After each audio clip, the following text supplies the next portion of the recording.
환율 마지막 방어선이 무너졌다. 시청자 여러분, 안녕하십니까? 대한민국 환율 너무 불안합니다. 외국인 자본은 썰물처럼 빠져나가고 있고 수입 물가는 폭등하고 있습니다. 정부에서는 연기금, 증권사, 대기업 등 여러 방법을 총동원하여 환율을 인위적으로 방어하고 있습니다.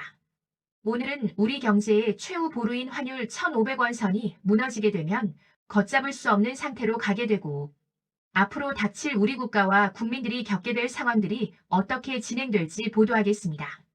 시작함에 있어서 구독, 좋아요 한 번씩 눌러주시면 참 행복하겠습니다. 환율이 심리적 저지선 1,500원인 뚫리는 시장은 이제 공포를 넘어 광기에 휩싸이게 됩니다. 정부는 대외 건전성은 양호하다는 낡은 레코드를 틀고 있지만 시장의 대답은 차갑습니다. 외국인 자본은 썰물처럼 빠져나가고 있고 수입 물가는 폭등하고 있습니다. 더 큰 문제는 이 환율 폭탄이 우리의 가장 큰 자산인 부동산과 금융 시스템의 심장을 정조준하고 있다는 사실입니다. 오늘 뉴스데스크는 환율 1,500원에서 시작된 이 비극이 어떻게 건설사, 도미노 부도와 집값 50% 폭락으로 이어지는지 그 지옥도를 생중계합니다. 2026년 서울 전역이 이미 토지거래 허가제가 시행되고 있습니다. 환율 1,500원의 역습, 서민식탁과 건설 현장의 비명. 첫째, 1,500원 돌파하면 수입 물가가 살인적으로 폭등합니다. 환율 1,500원이 찍히자마자 마트의 풍경이 바뀌었습니다. 밀가루, 식용유 등 기초 수입 식자재 가격이 일주일 만에 20% 이상 뛰었습니다. 외식 물가는 이제 서민이 감당할 수 없는 수준입니다. 자영업자들은 차라리 문을 닫는 게 돈을 버는 것이라며 폐업 신고를 서두르고 있습니다. 이제부터 중요합니다. 끝까지 들으시고 꼭 여러분의 소중한 자산을 지키시기 바랍니다. 환율 1,500원이 되면 여러분의 소중한 돈으로 달러를 20% 사세요. 둘째로 건설 원자재 쇼크로 지을수록 망한다. 부동산 시장의 공급 줄인 건설 현장은 더 처참합니다. 경기도의 한 아파트 건설 현장입니다. 철근과 시멘트 가격이 환율 영향으로 2024년 대비 3배 이상 폭등했습니다. 건설사들은 이미 체결된 공사비로는 도저히 완공이 불가능하다며 공사 중단을 선언하고 있습니다. 환율 1,500원대에서는 자재를 사올수록 적자입니다. 여기에 정부 대출 규제로 운영자금까지 막혔으니 사실상 사형 선고를 받은 셈입니다. 이어서 환율 1,550원이 되면 금융권에 반란이 일어납니다. 은행 문이 잠긴다. 환율이 1,550원을 넘어서자 금융권이 요동치기 시작합니다. 한국은행은 환율 방어를 위해 기준금리를 단번에 1%피 올리는 울트라 스텝을 밟았습니다. 이제 시중대출 금리는 10% 시대를 열었습니다.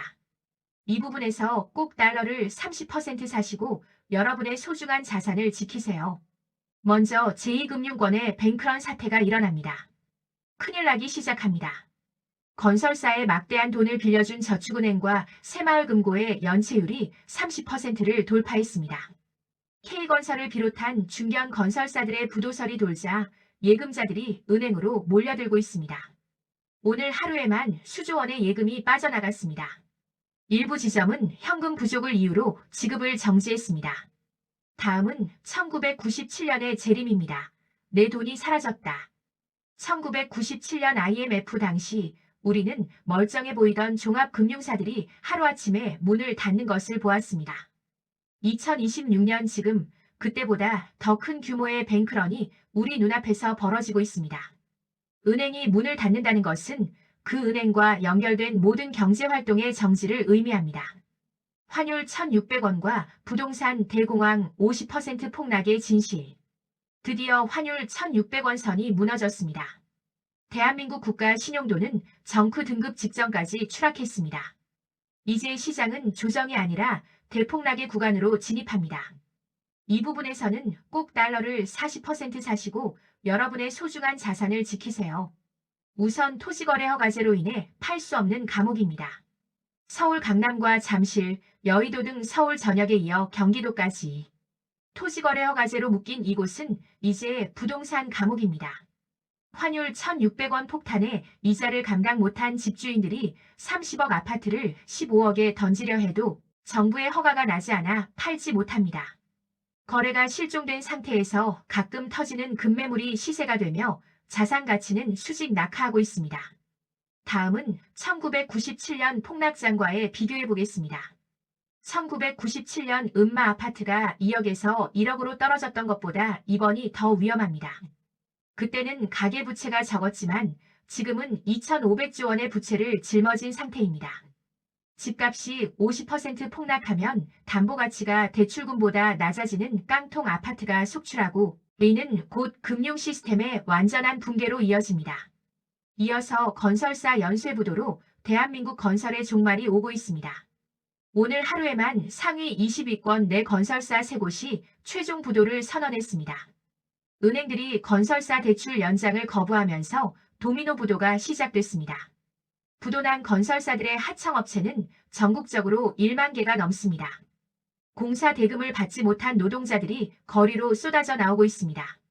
신축 아파트 입주를 기다리던 수십만 가구의 꿈은 분양 사고라는 절망으로 변했습니다.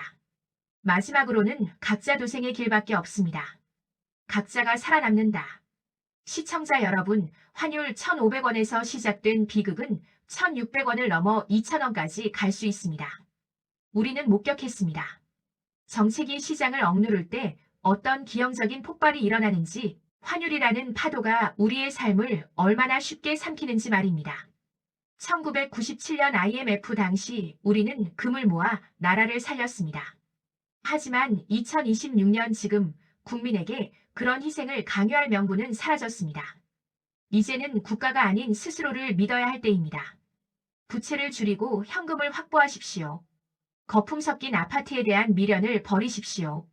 2026년 대공황의 어두운 터널에서 부디 여러분만이라도 살아남으시길 바랍니다. 뉴스데스크 특집 보도 마칩니다. 시청해주신 여러분 고맙습니다. 그리고 마지막으로 여러분께 부탁드릴 게 있습니다.